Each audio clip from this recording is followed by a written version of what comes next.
Hi everyone, in today's video I'm going to be reacting to the most popular video about schizophrenia on YouTube.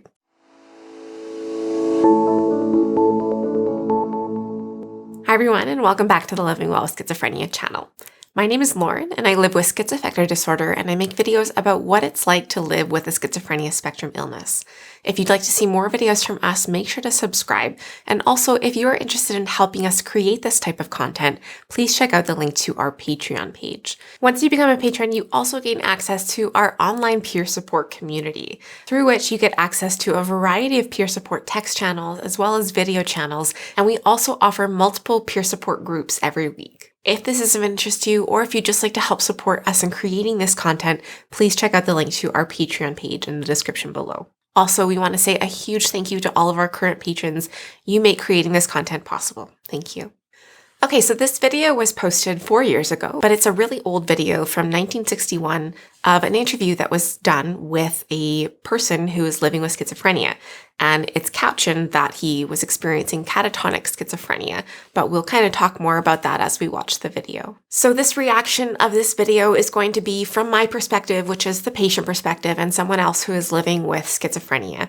And that's where my reaction is going to come from. We're also going to link to a really great reaction video that was done by a physician where he provides more of the medical, background information to watching this video. So after you watch this video, I would recommend checking that one out too. Okay, so let's watch the video.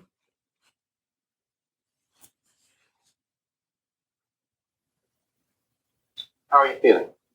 Well, How long have you been here? about 3 months, May 17th.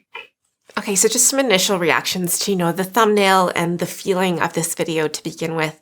The thumbnail kind of made him look a little, otherly. What I mean by that is he looks I felt he kind of looked like a ventriloquist, in the thumbnail, and he was very shiny, and it's just oh, kind of what's going on with this person?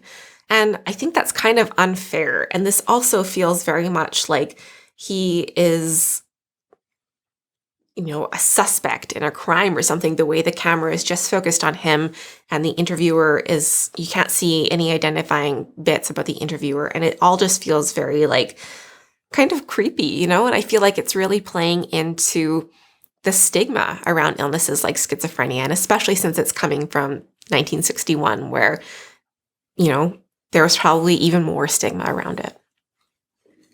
And what brought you here? That's difficult to answer. Could you give me some idea? Offhand, I can't. Whose idea was it that you come here? A psychiatrist. And what happened that ended up with your being here in the hospital? The psychiatrist decided that this was the situation for me. Did he tell you why? No, the psychiatrist did not. So I can kind of empathize with this person. Again, I kind of feel bad for him. He's kind of being put in this weird, interrogative interview. But I think it's a common experience when you are hospitalized for schizophrenia, when your illness is in a severe point, to not really understand kind of what's going on, or not really understand why doctors around you, or his psychiatrist, have deemed you to be sick, or deemed you to be sick enough to be hospitalized. And it can be a kind of confusing and a time that doesn't really make sense, and you don't really understand why you're there. Has anybody told you why?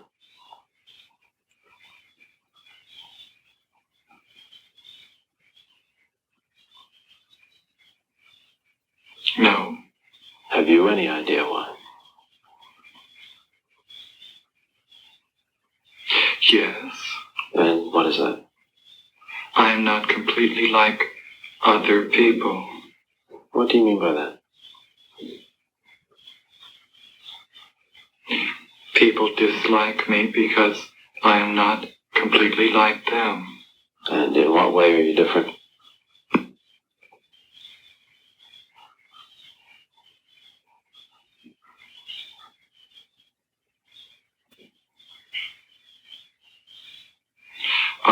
trying to do with my life something which few people try to do. And this influences my thinking and consequently my actions. So just a quick aside, I think he's actually doing a really wonderful job of communicating with this interviewer. I think that, it's not really in line with my understanding anyway of what catatonia involves, where there's a lack of speech and a lack of ability to communicate. It kind of seems to me like he's actually doing a good job of communicating. Now, that said, he is responding a little bit slowly, and perhaps there's a bit of delay in thought processing there, but, I don't know if that's really enough reason to be hospitalized, but we will see what happens next. What is it you're trying to do with your life? Play the piano for people. I'm not clear. How is it that playing the piano for people has eventually resulted in your being here in the hospital?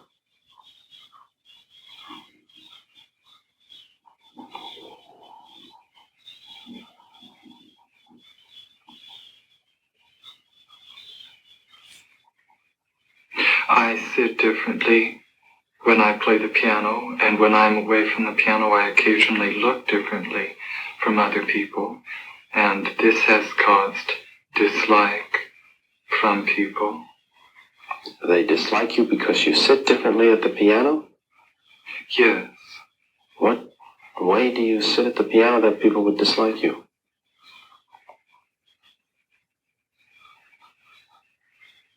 I cannot describe an illustration of how I sit. And I can't imagine it, that it would make people angry at you or at least dislike you. So perhaps we're starting to see some of his delusional thinking coming to play around, trying to do something that others are not with their life, or trying to, I forget his exact wording, but basically that being playing the piano. And then believing that people dislike him or are upset with him because of how he's sitting at the piano. And, that might not be totally grounded in reality. But, I can kind of empathize with having those maybe just slightly different thoughts that you really believe and that are hard to convey. He was like, I can't really describe an illustration, I think is what he said about it, because he couldn't really put words to why he felt that or why he felt he was sitting differently. He just felt that he was. And so that's something that I've experienced too, not necessarily exactly like that, but with other things. And then also it took him a really long time to respond that one time. And you could see his eyes kind of darting back and forth. And I kind of related to that as well, especially when you're in the hospital and you're confused and you're trying to make sense of everything.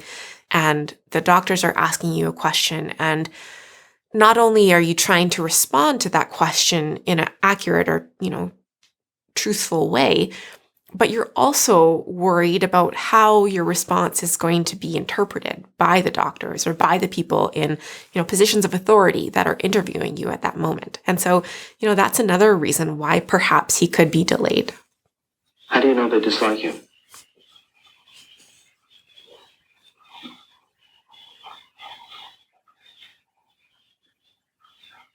My father does, and doctors do, because of the way I appear in relationship to the way I sit at the piano and occasionally stand when I'm away from the piano because of the way I sit at the piano.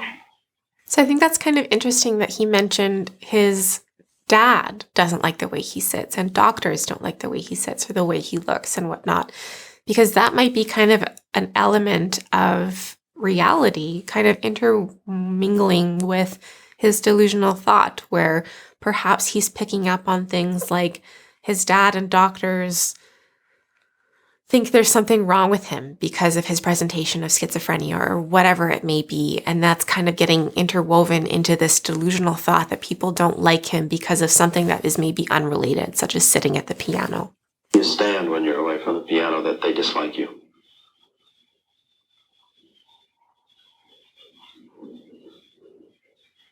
I can't describe an illustration. Does it feel to you any different from the way other people stand?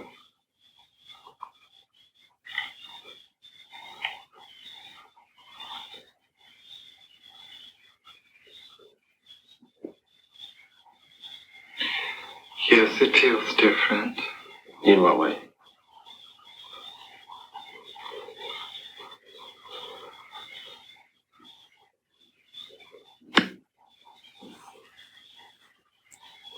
This is becoming too involved to describe. I think he kind of felt overwhelmed with, this is all my presumptions, but what I have felt in terms of how he responded there is that you kind of get overwhelmed sometimes when you are trying to like keep thinking along maybe your delusional train of thought, and then people are questioning it, and it becomes very hard to know what is real, and it becomes very hard to maintain a train of thought. And so I wonder if maybe that's what he is experiencing when he says that this is becoming too involved. Would I be right in assuming then that you don't feel that you belong in the hospital, but that other people did feel that? As soon as I express the belief that I do not belong in this hospital, which is a mental hospital, then those who dislike me want to find a worse place for me.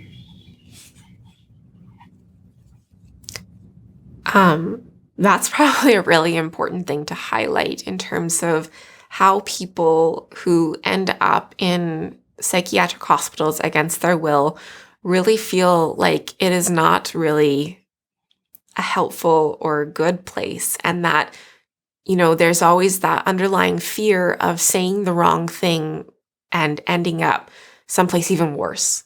It feels very much like you are under constant observation, which you kind of are, and, all of your actions and thinking and whatnot is constantly being judged as to your capacity to, live your life out in society, or to stay in the hospital, or to maybe even go someplace worse. There's always that fear. And so, that's an interesting thing that came up in this interview too. I'm not sure I understand. Could you make that clearer for me?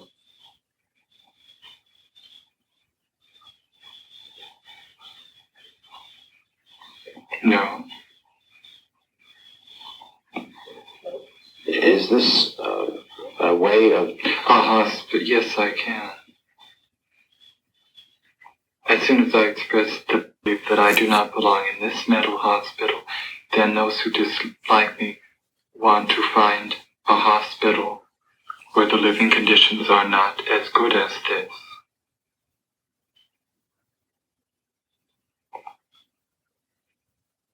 But why are you in the hospital in the first place? I'm not clear.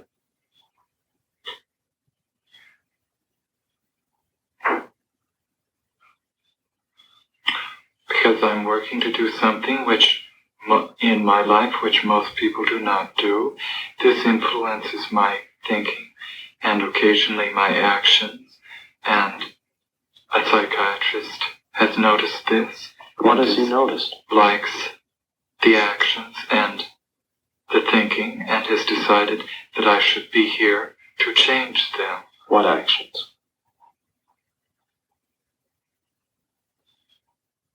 How I talk and how I look right at this moment. And how would you describe the way you're talking and looking right at this moment? As other people talk, and at this moment, however, I've been told that it is not the way other people talk and look. Have you any idea in what way it's not like others? No, because I believe it is as other people talk. So this is also interesting that, he is presenting maybe a little bit differently than most people present. His body hasn't really moved much throughout the whole interview, and he's got a bit of a flacked affect with the occasion of like some grimacing or whatnot, but he doesn't feel that it's distressing or that it's, a problem at all to be interacting with people in this way. And I feel he's still able to communicate quite well. But he's also very aware that the people around him, his doctors and whatnot, believe that he is presenting differently and that is a problem.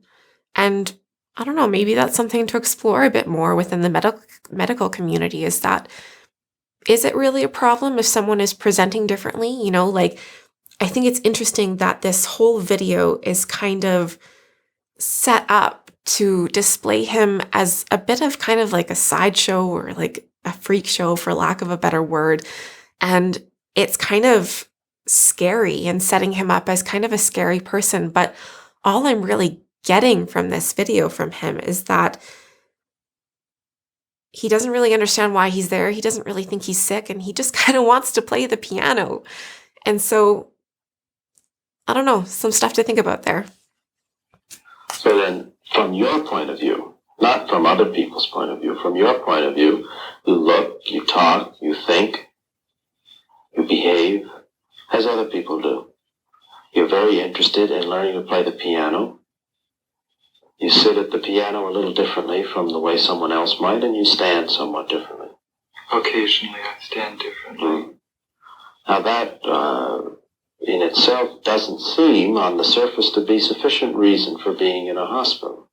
So what other reasons have been given to you, or what other reasons do you understand are the causes of your being here?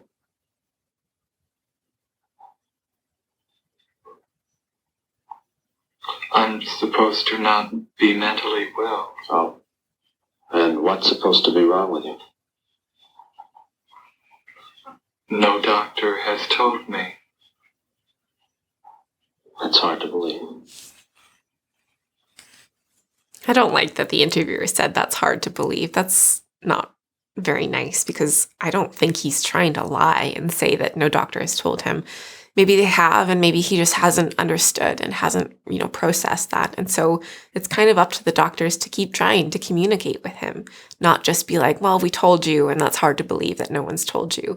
So that's distressing to me from the patient perspective of, I've been there where I have felt like no one has told me what is going on. I felt like no doctors have talked to me about what they think is wrong with me.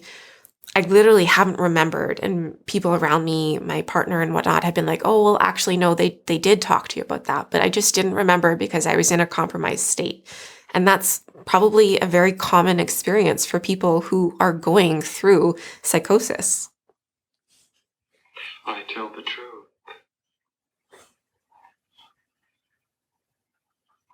What are your plans? If things should go well, if you were to leave the hospital, then what?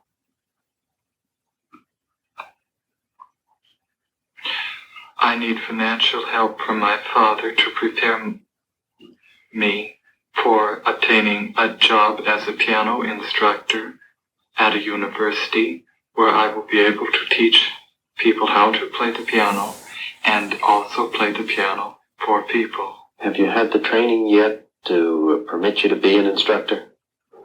No, I have not. Have you tried? I don't understand what you mean by... Have you tried to get the instruction? Not cool.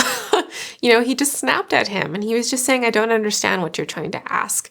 And I think I'm a little bit triggered by this line of questioning, because it often feels that power imbalance obviously favors the doctors over the patient, and it kind of makes the patient feel like they're being patronized or they're being seen as inferior or that kind of thing. And I just don't feel that that's very conducive to proper treatment. Yes, I have tried. What's happened? I have not had the correct environment for the instruction, nor the correct financial help for the instruction, nor the correct instruction. Have you been accepted for such instruction? By some teachers, yes. And by others, no? Yes. Mm-hmm. Again, it has been about half and half. Have you started any such instruction with those who did approve of it?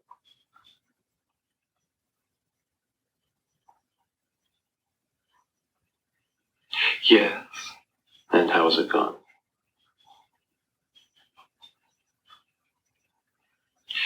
With some it has gone well, with some it has not gone well.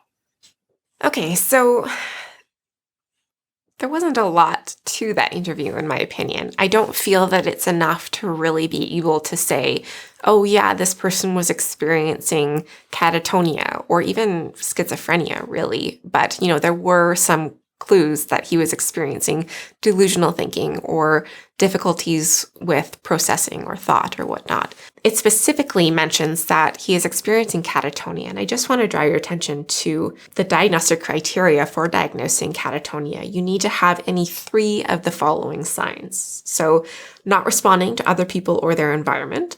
I think he was. Not speaking. He was speaking. Holding their body in an unusual way. It wasn't really that unusual. He was very still, but he was sitting normally.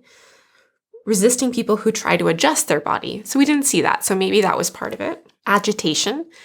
He seemed a little bit agitated, but really was pretty composed. Repetitive, seemingly meaningless movement. Again, no. Mimicking someone else's speech. No. Or mimicking someone else's movements. Again, no.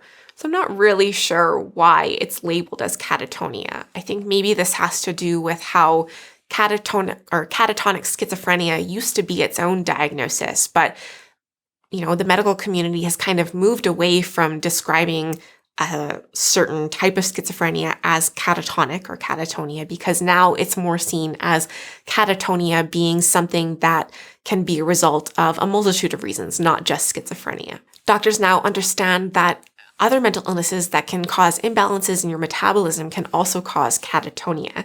And it's estimated that about 1 in 10 people with severe mental illness will experience catatonia. So I think it's important to note that times have changed since this video was originally filmed.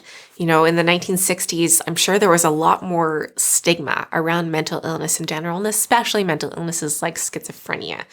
And I think nowadays we're seeing at least the beginning of a push toward more acceptance of what it means to be neurodivergent. And so watching this video, it's very clear that he has some degree or some element of neurodivergence. And, now I think maybe we would see that more as just a difference that is okay. Because, for all intents and purposes, he didn't seem to be at risk of being a harm to himself or to anyone else. He just wanted to play the piano and teach the piano. And that should have been okay. There was really no reason that I could see based on that video for him to have been in the hospital for 3 months and to still be in the hospital. And so again, going back to this idea of neurodivergence, I think that back in the 60s, people noticed this degree of neurodivergence that he had, but they maybe didn't have the language or the understanding of what neurodivergence means. And so this perception of him as different than your typical person kind of led people to be a little bit fearful or scared of him and deeming him, crazy or a catatonic schizophrenic. And this is largely unhelpful. So it worries me that this video is still as hugely popular as it is right now in 2022, because, mental illness, we have such a better understanding of what it means to have schizophrenia, what it means to live a life with it. And, I hope that people don't see this video and assume that the image or the story they're kind of trying to tell with this very stigmatizing video, hoping that people understand that living with schizophrenia is a lot more than this. And it's not just the kind of sideshow element that was trying to be at play in this video. If you watched the original video that we just reacted to, trying to have a better understanding of schizophrenia, I hope you didn't leave it feeling like you knew what schizophrenia was, but instead make sure to check out this video where we go over what exactly schizophrenia really entails. Thanks so much for watching this video. I hope you found it insightful in some way. If you would like to see more videos from us, make sure to subscribe. And also just a quick reminder that if you would like to help support us in creating these videos, to please check out the link to our Patreon page. Thank you so much for watching, and as always, wishing you and your loved ones good health. We'll see you in the next video. Bye.